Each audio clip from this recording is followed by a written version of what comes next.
Bonsoir, chers participants à ce parcours de certification.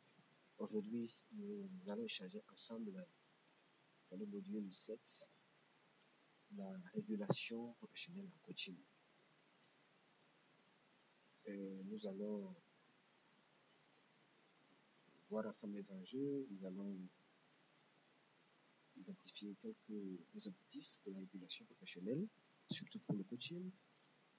Nous allons aborder les différents niveaux de régulation.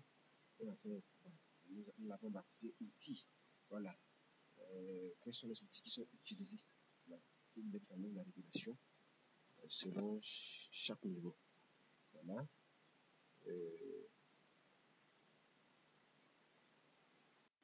Donc, on y va. Coaching et régulation professionnelle.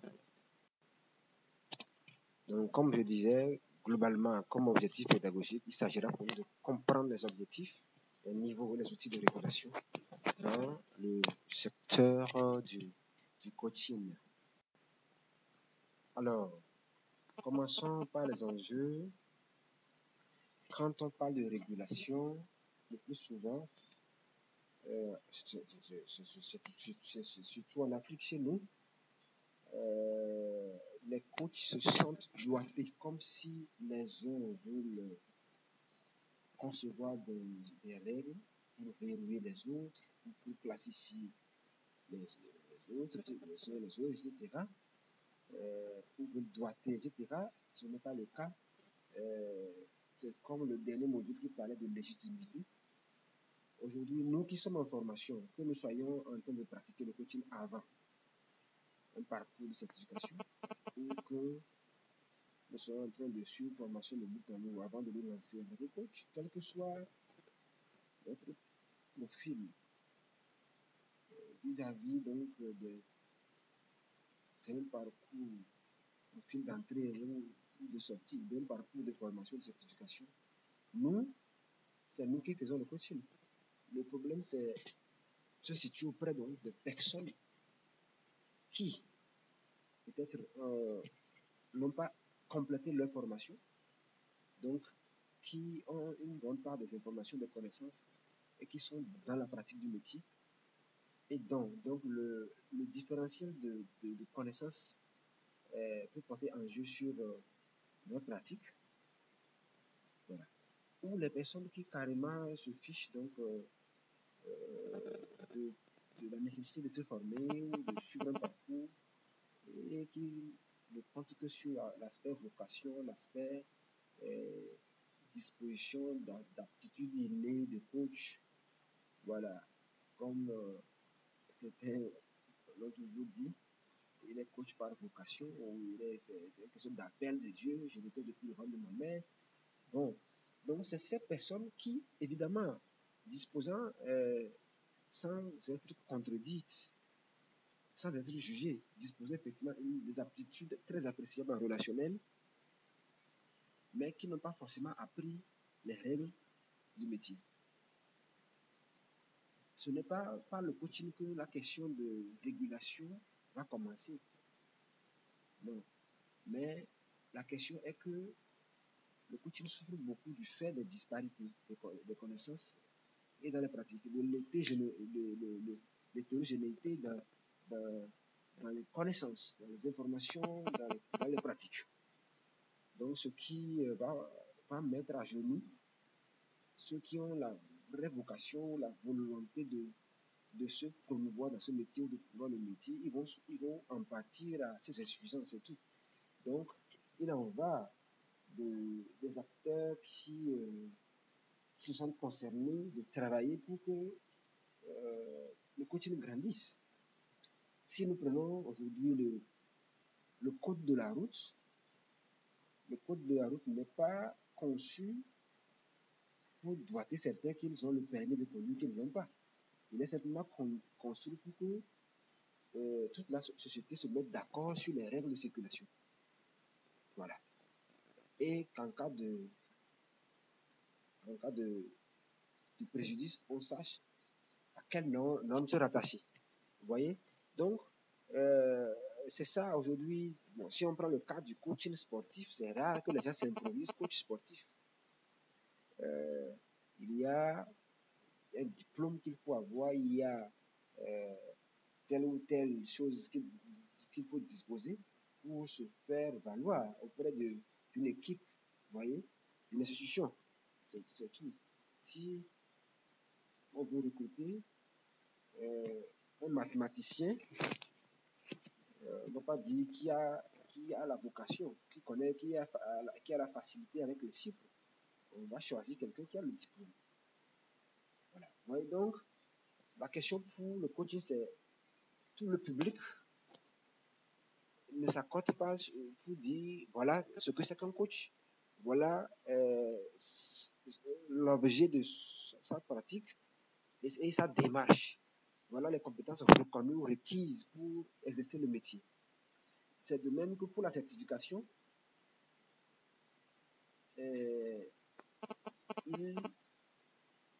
au début, déjà, on s'est constitué en équipe, en programme, en école de certification, mais à un niveau donné. Mais comment est-ce que les certificateurs garantissent la qualité de leur formation, des formations qu'ils donnent aux coachs et de la pertinence de leur certification? Ils ne peuvent pas décider d'eux seuls. À un moment donné, l'extérieur a besoin d'être informé. Donc, vous voyez, c'est ça.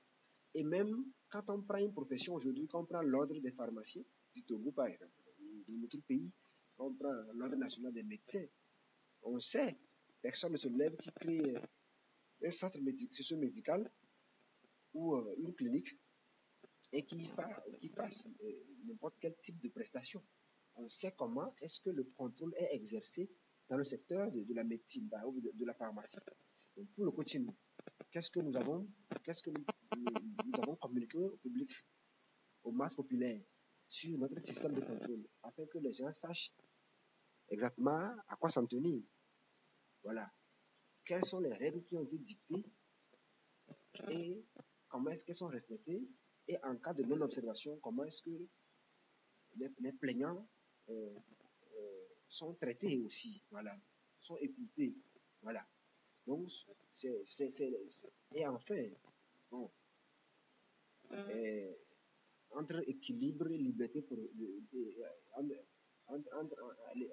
entre liberté et protection, l'équilibre là qu'il nous faut, la liberté d'exercer, la liberté, l'autonomie des coachs, la liberté donc de se développer, de choisir sa spécialisation, de proposer ses prestations, de faire sa communication, de faire son marketing, etc. Et en même temps que la protection pour limiter les abus ou le dérapage. Donc voilà quelques des éléments qui nécessitent que on pense régulation, ou qu'un système de régulation soit mis en place, ou qu'une charte de régulation soit construite, reconnue, et qui guide tant les certificateurs que les cabinets, les coachs indépendants, les associations, ou qui permet à l'extérieur donc de savoir exactement ce qui se passe à l'intérieur de la profession, du secteur d'activité. Voilà tous les éléments là qui obligent à ce qu'on en sache quelque chose concrètement à propos de la régulation. Eh bien, avant d'avancer dans les détails, il convient que nous puissions connaître les rôles, voilà, qui sont attribués tant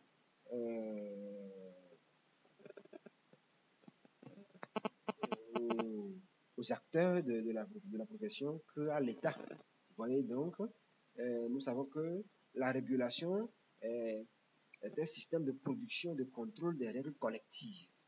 Donc, elle peut utiliser des règles publiques et aussi des règles privées.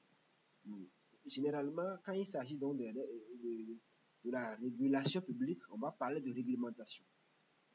Donc,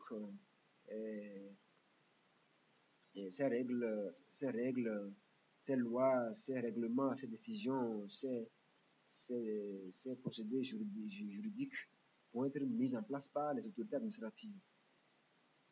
et qui vont alimenter le droit positif sous donc, le contrôle d'être régulé. Pas donc de réglementation. La réglementation, en général, est l'ensemble des mesures légales, des indications, des lois, des prescriptions, des règlements et autres textes juridiques qui régissent une activité sociale. Donc, elle est donc du ressort des autorités administratives et parfois du ressort des personnes qui sont mandatées pour cela. Entre autres, elle peut avoir comme but de protéger le consommateur du marchand, de protéger l'employé de l'employeur, etc., y compris tous les rôles que nous reconnaissons à l'État comme pas de rôle régalien des États. Maintenant, la régulation privée est alors l'ensemble des règles privées produites et décidées par des associations, des entreprises, des groupes de personnes privées qui élaborent une déontologie professionnelle, des codes de conduite, des chartes éthiques, etc. Donc, cette régulation privée va inclure tous les engagements volontaires qui sont décidés par des acteurs privés, des professions ou des entreprises qui auront été inscrits, publiés de manière à engager l'ensemble d'un secteur ou d'une profession.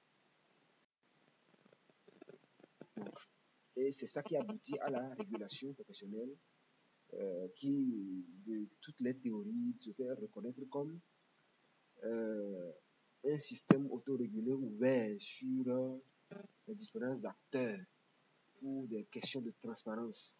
Voilà, il faut inclure les parties prenantes, les clients, les partenaires, etc. Pas seulement les prestataires, pas seulement les fournisseurs, mais aussi d'autres personnes extérieures au secteur. Voilà, qui ont un rôle adjacent dans le secteur. Vous voyez, c'est ça. Alors, pourquoi réguler la profession donc, de coach? Eh bien, justement, parce qu'il faut donner la garantie de protection des clients. Cette notion de protection des clients n'est pas une question individuelle. Vous ne décidez pas seul parce que vous êtes très compétent, vous êtes docteur, professeur dans la matière, ou débutant, ou master. Non. C'est une question, comme je l'ai dit dans le cadre de la légitimité du coaching, c'est une question d'organisation de la société.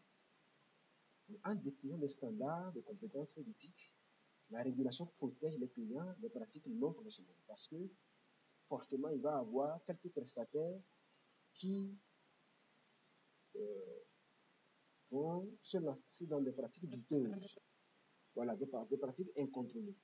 La régulation permet d'anticiper et de protéger les clients contre ces pratiques non professionnelles qui décrédibilisent la profession. Quand nous parlons donc de perception sociale, les gens ne perçoivent pas par un bouton off ou on. C'est parce que des comportements ont été affichés longtemps, des communications ont été menées à l'endroit du public. Et c'est ça qui a créé. Il y a ce que le public a observé longtemps, qui crée en fait sa perception de la chose. Vous voyez? Donc la régulation va aussi renforcer la crédibilité de la profession. Une profession réglementée est perçue comme plus sérieuse et plus fiable. Donc, si le coaching communique, aujourd'hui par exemple, si l'association nationale communique, vulgarise un code de déontologie, fait savoir au public que voilà, voilà notre système de régulation, etc. Voilà comment nous procédons pour réguler la profession, ça va augmenter le crédit que les gens accordent à la discipline et aux praticiens. Vous voyez? Et ça va promouvoir aussi l'excellence parce que la régulation va encourager les coachs à se former continuellement et à améliorer leur pratique. C'est aussi ça. Je suis coach. Bon, écoutez, tu n'as rien à m'apprendre, je connais, etc. Moi, j'étais formé en France, moi, j'étais formé en Belgique, moi, j'étais formé au Maroc, moi, j'étais formé au Togo.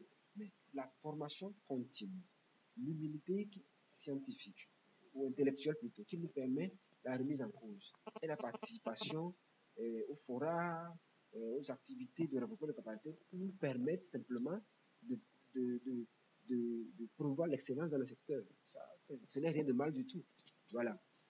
Et enfin, je parle de l'harmonisation des pratiques. Aujourd'hui, si on parle de certifier un coach au Togo, est-ce que c'est la même compréhension qu'on a au Bénin ou en Côte d'Ivoire? Est-ce qu'en Afrique de l'Ouest, on s'est mis d'accord sur un référentiel de certification? Voilà, on sait que au minima, quand on parle de certifié à un niveau basique ou à un niveau intermédiaire, voilà, de façon référentielle, le type de compétences qui vont être développées à travers la formation qui va être donnée. Donc, ou quand on parle de séances préalables, quand on parle de bilan de processus de coaching, quand on parle de supervision ou de coaching mentoral, est-ce que nous tous coachs avons la même compréhension? Voilà.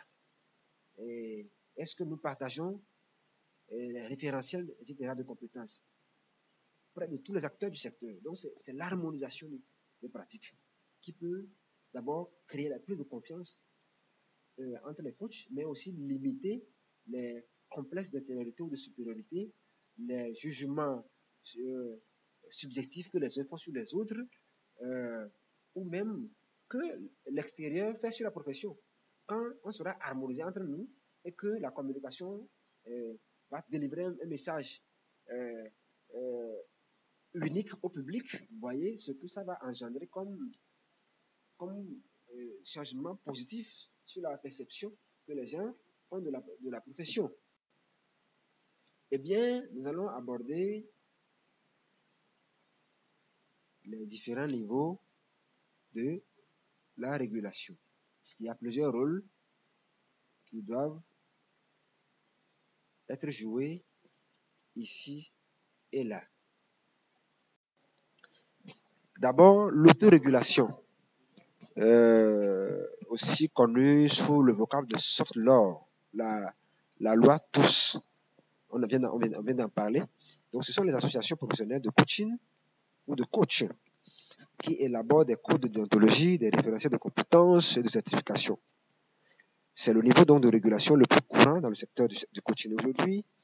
Si nous prenons le cas du CACMES, qui est le Conseil africain du coaching, du mentorat et de la supervision, qui est en train donc de travailler sur les propositions qui ont été faites lors des journées scientifiques internationales du coaching de la première édition pour valider un référentiel de compétences donc de coach pour la pratique donc, du coaching en Afrique, et aussi qui veulent actuellement pour la deuxième édition des journées scientifiques faire en sorte qu'on valide un test commun, une déclaration commune qui oriente la régulation du coaching sur le continent.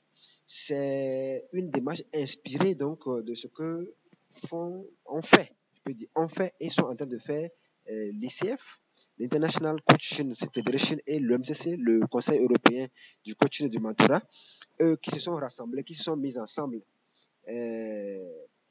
pour soumettre au Conseil économique et social européen un test synchronisé donc de leur charte déontologique individuelle. Donc, ça, c'est la soft law, qui est la loi TOUS. C'est l'initiative, c'est le leadership donc, des privés à proposer donc, des lois, des codes, je peux dire, voilà, qui vont régir donc, la régulation donc, du secteur. L'autre partie, c'est la réglementation étatique, comme on vient de parler, qui est le hardware, la loi TU. Donc, le législateur intervient pour encadrer l'exercice de la profession de coach, notamment en définissant donc, les conditions d'accès à la profession et les sanctions en cas de manquement. Ce qui n'est pas encore le cas, n'est-ce pas? Ce qui n'est pas encore le cas, on n'a pas encore une réglementation étatique sur le coaching. Entre les deux, entre le soft law, la soft law et la hard law, il y a la co-régulation et la méta-régulation. Donc, je vais m'arrêter ici à la co-régulation qui implique une collaboration entre les associations professionnelles et les pouvoirs publics pour définir les règles et les modalités de contrôle. Donc, vous ne serez plus étranger devant ces termes quand quelqu'un va les employer, et nous pourrons chacun de nous approfondir nos connaissances sur la co-régulation, sur la méta-régulation, etc. Je peux aussi dire, avant de quitter donc cette partie, quand on parle d'autorégulation, c'est vrai, il y a le niveau individuel. On parle donc des coachs autorégulés qui adoptent la posture éthique, par exemple. Donc, il y a l'autorégulation au niveau individuel, mais l'autorégulation aussi au niveau collectif. au niveau associatif. Voilà.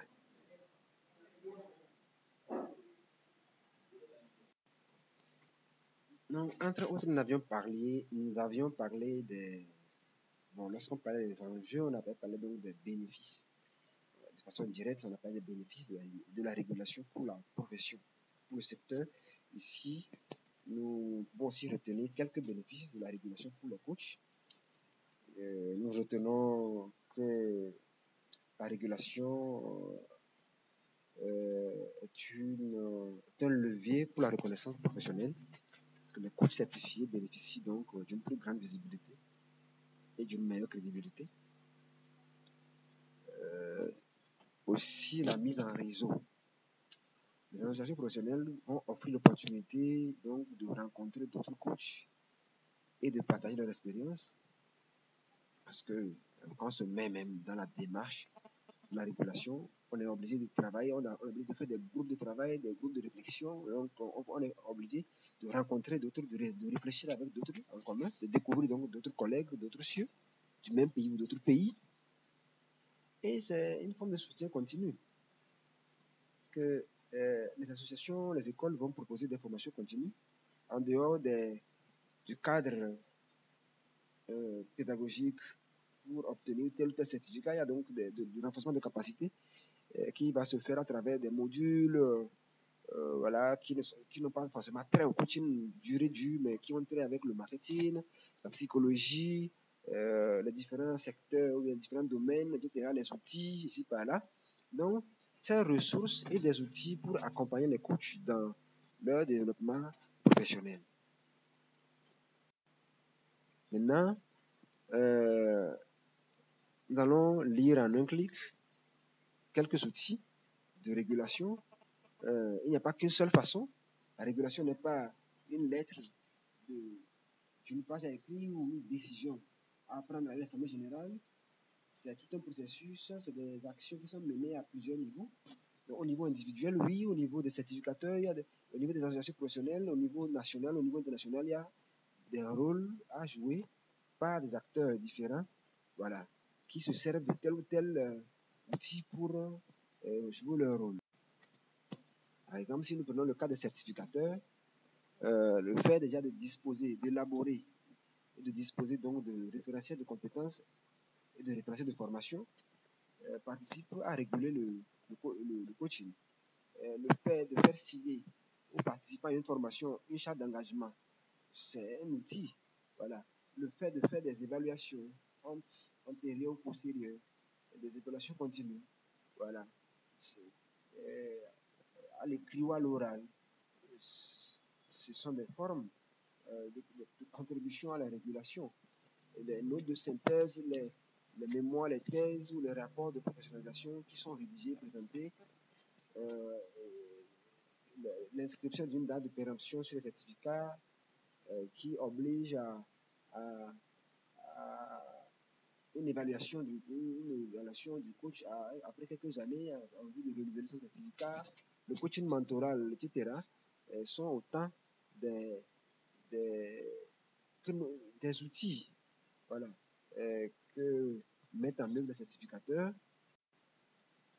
Il y a aussi des associations professionnelles, pour résumer, le code d'éthique que les associations mettent en place, les codes de déontologie, les chartes de régulation. Quand on parle de chartes de régulation, c'est un mémo ou une note collective validée au niveau de plusieurs pays, au niveau de plusieurs associations qui synchronisent leur charte déontologique.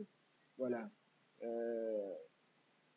Par exemple, si nous prenons le cas de l'Afrique, le Togo, le Bénin, la Côte d'Ivoire, le Sénégal, peuvent travailler ensemble pour sortir une note qui soit la note directive de la régulation du coaching en Afrique, par exemple. Voilà. Il y a les processus de signalement et de traitement des plaintes éthiques déposées par les clients contre les membres des associations. Les associations doivent décrire comment est-ce que les gens peuvent déposer des plaintes et encourager même des clients à déposer des plaintes et à mettre en place des comités indépendants pour traiter des plaintes, etc. C'est tous des éléments qui contribuent à la régulation de la profession. il y a la supervision obligatoire dont aucun coach ne peut se soustraire avant d'être membre, parce que si l'association oblige qu'un coach choisisse un superviseur avant d'être membre, ou conseille à chaque coach d'avoir un superviseur, c'est déjà des éléments qui vont anticiper les dérapages ou les pressions que exercent souvent les métiers de l'accompagnement de vie sur les prestataires. Donc voilà quelques éléments que peuvent mettre en œuvre les associations professionnelles de coach dans les différents pays. Enfin, au-delà des associations pays, il y a au niveau fédéral, je peux dire au niveau international, la mise en place d'accréditation professionnelle de coach. Parce que quand on dit accrédité, c'est au-delà de la certification individuelle. L'accréditation va se baser sur l'examen des pratiques des coachs qui vont faire preuve de leur capacité, de leur aptitude et de leur expérience avec preuve à l'appui dans l'application des compétences principales du coaching. Voilà. Il y a la certification des programmes de formation, de certification. Ou bien, c'est aussi une forme d'accréditation, l'accréditation des programmes de certification. Vous voyez? Donc, les écoles ne vont pas se lever, chacune y va selon à son gré. Donc, moi, je forme les coachs en 40 heures, l'autre dit, moi, je forme les coachs en 100 heures, moi, je donne telle compétence. Chacun y va, chacun essaie de. En Afrique, surtout, on aime le culte de la personnalité. Au lieu d'avoir une méthode, une approche rigoureusement, techniquement scientifique, pour pouvoir aider la profession, l'école de Bonnet dit, ben, voilà, la meilleure école, l'école de Damas dit, c'est moi la meilleure école, l'école d'Abidjan, l'école de Congo, l'école de Bénin, tu vois, etc. Donc, le fait de mettre en place un programme unique de reconnaissance des programmes de formation, ça permet de surveiller en permanence, voilà, et de démontrer l'engagement des écoles à maintenir les hauts standards de leur programme et l'alignement avec les compétences essentielles. Donc voilà quelques éléments qui contribuent à réguler le secteur. Nous allons enfin pour finir parler rapidement donc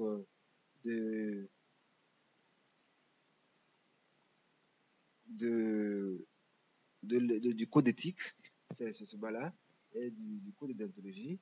Donc le code éthique est un texte qui énonce les valeurs et les principes à connotation morale et civique auxquels adhère une organisation et qui servent de guide à un individu, surtout aux individus, bon, évidemment à tout le groupe, afin donc d'aider l'individu à juger de la justesse de ses comportements. Donc l'éthique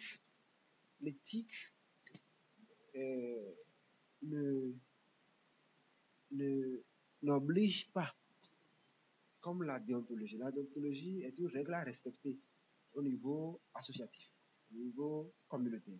Mais l'éthique est individuelle et c'est aux praticiens, aux professionnels de peser les pour les contre de ces actions, l'impact de ces actions sur lui-même, sur le client ou sur la profession, voilà, ou sur la société.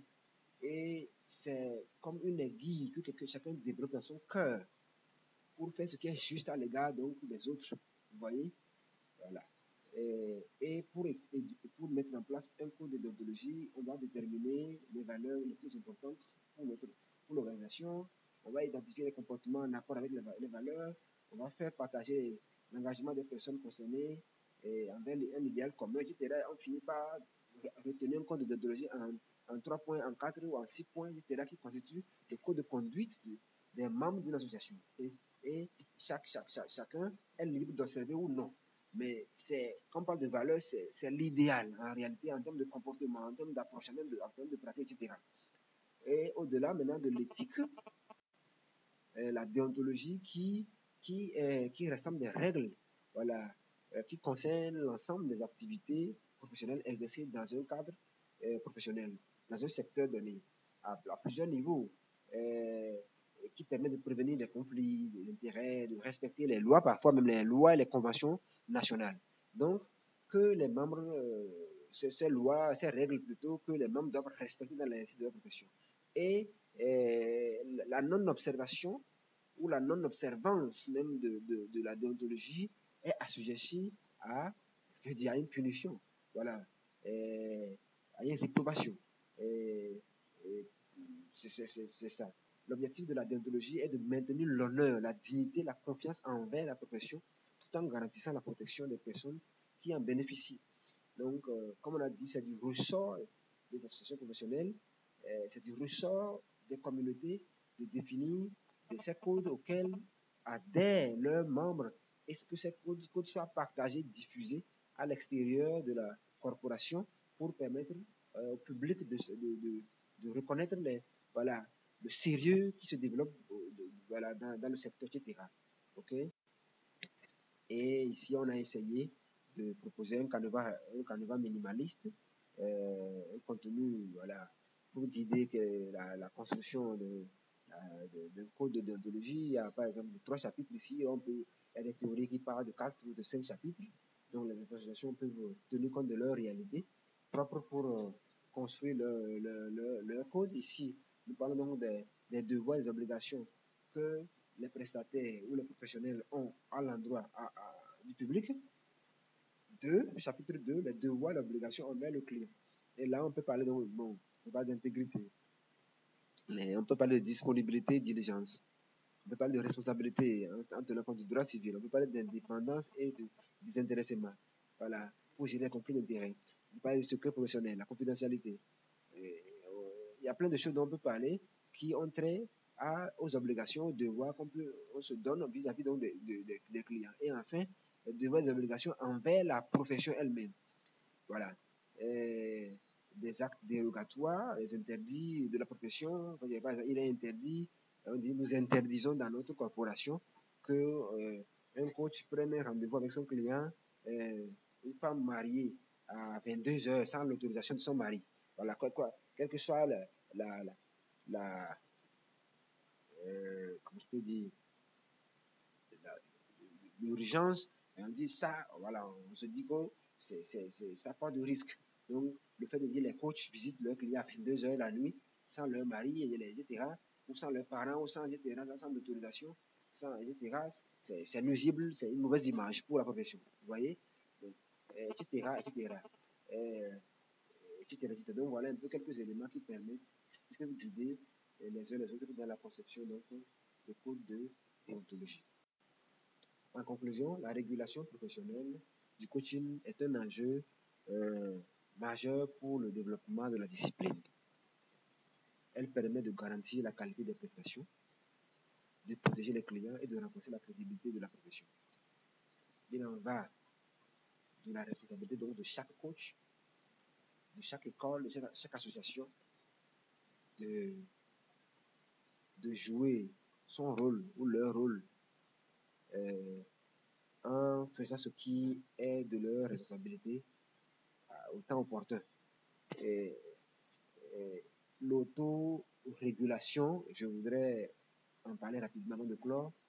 L'autorégulation est perçue à 2 niveaux. Un coach autorégulé est un coach qui déjà, en ayant suivi une formation complète et ayant compris tous les aspects qui peuvent mettre en cause la crédibilité de la profession, et lui-même, il renonce à des pratiques illégales ou des pratiques contre-professionnelles qui peuvent salir sa propre réputation ou la crédibilité de la profession. Ça, c'est un coach autorégulé. Mais aussi l'autorégulation au niveau d'une association ou d'un pays où les gens se mettent ensemble pour dire voilà ce que nous retenons pour pouvoir réguler le secteur. Et on prévoit des règles de non-observation, etc. Et on communique, on implique d'autres acteurs, y compris l'État. Et on a vu, entre-temps, on a parlé donc de co-régulation et de méta-régulation. Donc, levons-nous et travaillons pour aider le coaching dans notre quartier, dans notre région, dans notre pays, voilà, dans la partie du monde où nous sommes, surtout en Afrique, nous avons besoin, parce que ce n'est pas l'État qui vient réguler les privés, surtout pour certaines professions. C'est comme pour le cas de l'ICF et de l'UMCC qui se sont mis ensemble pour déposer un texte commun auprès du Conseil économique et social européen portant soft law, la régulation privée du coaching en Amérique et en Europe. C'est la même chose que ce genre de leadership que nous devons faire. Il y a des coachs qui ne regardent pas le coaching comme profession, voilà, comme secteur ou pour y faire des contributions. Ils ne regardent que leur propre marché, leur seul client, etc. Ceux qui peuvent faire le leadership pour le secteur, qu'ils le fassent. Mais si on ne le fait pas, on va continuer de perdre l'opportunité de gagner dans le secteur et de démontrer la confiance que l'État peut avoir pour donner sa part de légitimité à la profession. Donc, c'est à nous de travailler pour que le coaching se développe à l'instar de son développement dans la vie continue. Nous n'avons pas forcément tout dit, voilà. Ce que chacun de nous se prête à l'approfondissement des réflexions qui viennent d'être partagées. Merci beaucoup pour votre attention. Rendez-vous au prochain module. Merci et bonne journée à vous.